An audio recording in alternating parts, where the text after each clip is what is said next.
নমস্কার বন্ধুরা, আর live and cooking চ্যানেলে তোমাদের সবাইকে স্বাগত জানাই। সামনেই দুর্গাপুজো এসে গেছে, তাই দুর্গাপুজো উপলক্ষে স্পেশাল একটা রেসিপি তোমাদের জানাচ্ছে, স্ন্যাক জাতীয় মাছের চপ। তা দেখো, প্রথমে আমি এখানে 4 পিস পেটের মাছ নিয়েছি। এই মাছগুলোকে আমি সিদ্ধ করে নেব। গরম জলটা আগে সামান্য ফুটে উঠলে মাছগুলোকে দিয়ে ভালো করে 10 মিনিট সিদ্ধ করলে মাছগুলোকে সিদ্ধ হয়ে যাবে। এবার এই জলে আমি কিছুটা রসুন থেতো করে দিয়ে দিচ্ছি। দিলে মাছের যে আঁশটে গন্ধটা থাকে সেটা চলে যায়। দেখো, মাছগুলো এখানটা আমার সিদ্ধ হয়ে গেছে, তোমাদেরকে দেখাচ্ছি। দেখো, একদম সিদ্ধ হয়ে গেছে। এবার আমি মাছগুলোকে তুলে নেব, তুলে নিয়ে ঠান্ডা করতে দেবো। ঠান্ডা করে আমি মাছের কাঁটাগুলোকে ছাড়িয়ে পরিষ্কার করে নেব।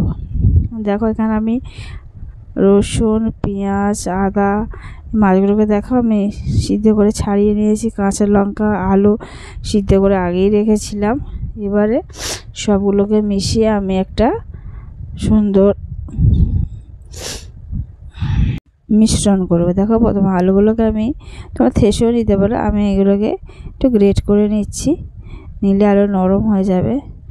এবার আলুগুলো যখন গ্রেট করা হয়ে যাবে তখন আলুর মধ্যে আমি কি মেশাই তোমরা ধীরে ধীরে দেখো। তা বন্ধুরা, আমরা পুজো দেখার সময় তো গিয়ে বাইরে বিভিন্ন জিনিস খাই। বাইরের জিনিস খুব দামও বটে এবং সেগুলো আমাদের পক্ষে শরীরে খুব ক্ষতিও করে।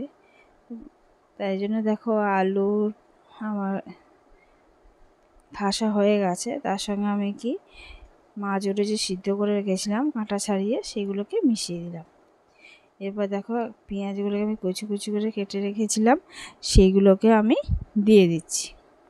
এরপর ধীরে ধীরে দেখো, আমি এবারে রসুন, আদা আর যে মিশ্রণ করে রেখেছিলাম সেগুলোকে দিয়ে দিচ্ছি। দেখো, প্রথমে রসুনকে একটুখানি গ্রেট করে রেখেছিলাম সেটা দিয়ে দিলাম, আদাও গ্রেট করে রেখেছিলাম সেটা দিয়ে দিচ্ছি। তোমরা দরকারে বেটেও দিতে পারো। কাঁচা লঙ্কা কুচিয়ে রেখেছিলাম। তোমরা এবার যে যেমন ঝাল খাও তার উপরে এই লঙ্কার পরিমাণটা দেবে। দেওয়া হয়ে গেলে এরপরে দেখো, সামান্য হলুদ দেব, লবণ দেব, হ্যাঁ ধনেপাতাটাও দিয়ে দিলাম। তোমাদের যদি থাকে ধনেপাতা দেবে, আমার কাছে ছিল সেজন্য আমি দিলাম। দিলেও হবে, না দিলে হবে, ওটা সম্পূর্ণ নিজস্ব ব্যাপার। এবার সামান্য হলুদ দেব আর কাশ্মীরি লঙ্কার গুঁড়ো দেব, লবণটা দিয়ে দিচ্ছি।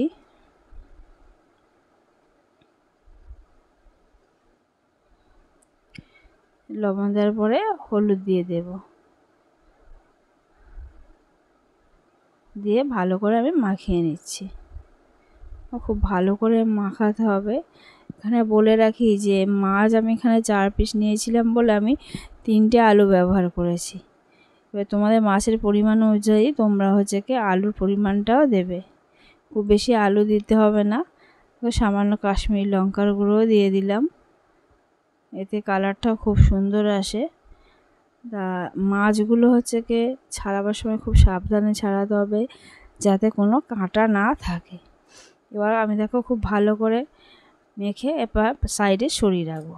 এবার দেখো, এখানে পাউরুটি নিয়েছিলাম, পাউরুটিগুলোকে আমি একদম ব্লেন্ডে একদম গুঁড়ো করে নেব। এখানটা আমি 6 পিস পাউরুটিকে ব্লেন্ড করে নিয়েছি। আর এপাশে দেখো অন্য একটা পাত্রে কর্নফ্লাওয়ার 2 চামচ দিয়েছি, দিয়ে আমি জল দিয়ে পাতলা করে একটু গুলে নেব। কারণ যখন আমি এই মাছের যে মিশ্রণটা আছে ওটাকে আমি যখন চপের আকারে করব তখন এই জলটা আমার কাজে লাগবে। তা দেখো, এখানে আমি যেটা আলুর সঙ্গে মাছগুলোকে মেখে রেখেছিলাম সেগুলোকে দেখো চপের মতো আমি করে নেব। এবারে গ্রামসগুলোর মধ্যে আমি পরে দেবো। আগে এটাকে চপের মতো করে নিয়ে আমি প্রথমে কর্নফ্লাওয়ারে ডুবিয়ে নেব। চামচ দিয়ে ডুবিয়ে নিয়ে তারপরে চামচ দিয়ে তুলে আমি ব্রেড ক্রাম্বসের মধ্যে দেব, দিয়ে ভালো করে মাখিয়ে নেব, নিয়ে আবার ডবল করে কোট করব। এতে যে চপগুলো হয় তার আকারগুলো খুব ভালো হয়, খেতেও খুব ভালো, কারণ ডবল কোট পড়লে এটা একটু মোটা হয়ে যায় এবং সহজে ভেঙেও যায় না, আর দেখতেও ভালো লাগে, খেতেও খুব সুস্বাদু হয়। তো এইভাবে দেখো আমি তোমাদেরকে একটা দেখিয়ে দিলাম, আবার একটা দেখিয়ে দেবো যাতে তোমাদের বুঝতে সুবিধা হয়। এমনভাবে বাকি সবগুলো আমি করে নেব। তা বন্ধুরা এইগুলো বাড়িতে করে খেয়েও দেখো, বাচ্চারা খুব ভালোবাসবে এবং নিজেদেরও খুব ভালো লাগবে। আর এমনিতে এইগুলো এক একটা বাইরে কিনতে গেলে প্রায় 100 টাকা থেকে 80 টাকা হয়, কিন্তু বাড়িতে করলে খরচ অনেক কম হয়ে যায়। তাই বাড়িতে করে দেখো, তাতে বাচ্চারা এবং বাড়িতে যদি কোনো আত্মীয় স্বজন আসে তাদেরকে করে খাওয়ালে তারা প্রচণ্ড খুশি হবে এবং প্রশংসা করবে যে বাড়িতে এত সুন্দরভাবে করেছে। দেখো আর একটা দেখিয়ে দিলাম। এবার শেপগুলো তোমরা তোমাদের নিজের মতো করতে পারো। এখানটা আমি চপের আকারে করে নিয়েছি, তোমরা একটু লম্বা যেমন ভেজিটেবল চপ এসব করলেও হবে, খারাপ লাগবে না খেতে। এটা সম্পূর্ণ মিশ্রণটা এক থাকে পুরটা, কিন্তু বাইরেটা একটু শেপটা আলাদা, যেমনভাবে করতে তোমাদের ভালো লাগে তেমন করবে। দেখো আমি আর একটা দেখিয়ে দিলাম যে প্রথমে একটা চপের আকারে গড়ে সেটাকে কর্নফ্লাওয়ারে ডুবিয়ে আবার এটাকে গ্রামস দিয়ে মধ্যে দিয়ে আবার আর একবার কোট করে এরকমভাবে সবগুলোকে আমি করে নেব। দেখো বন্ধুরা এখানে আমি প্রায় সবগুলোই করে নিয়েছি, দেখো কত সুন্দর লাগছে। এবার আমি এগুলোকে ভেজে নেব। দেখো এখানটা একটা কড়া বসিয়ে দিয়েছি, কড়াটা গরম হয়ে গেছে, এবার আমি তেল দিয়ে দেবো। এখানে এটা সম্পূর্ণ আমরা সাদা তেলেই ভাজবো।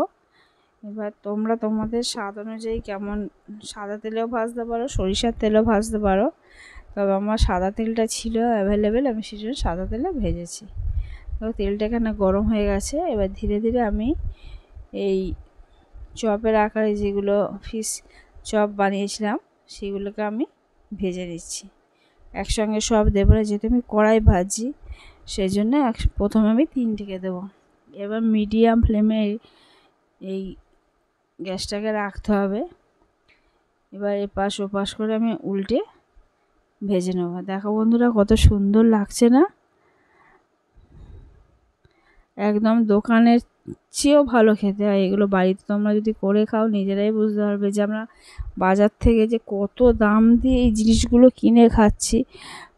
বাড়িতে করলে খুব সামান্যই খরচ হয়, কিন্তু দোকানে এক একটা দাম প্রায় 80 টাকা নেয়, কিন্তু কী আর বলবো।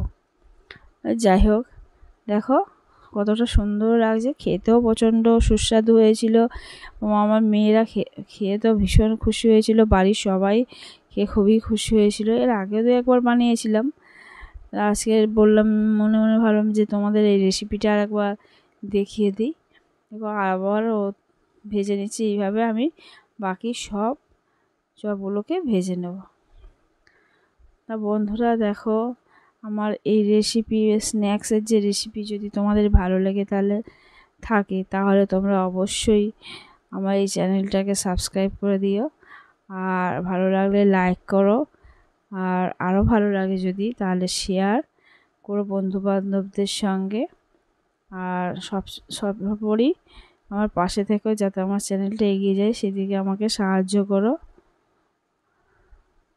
বন্ধুরা আজকের এই পর্যন্ত, আবার একটা নতুন রেসিপি নিয়ে হাজির হবো। ভালো থেকো, ততক্ষণ সুস্থ থেকো। সামনে আমাদের দুর্গাপুজো আসছে, সবাই ভালোভাবে কাটিও আর আনন্দে থেকো।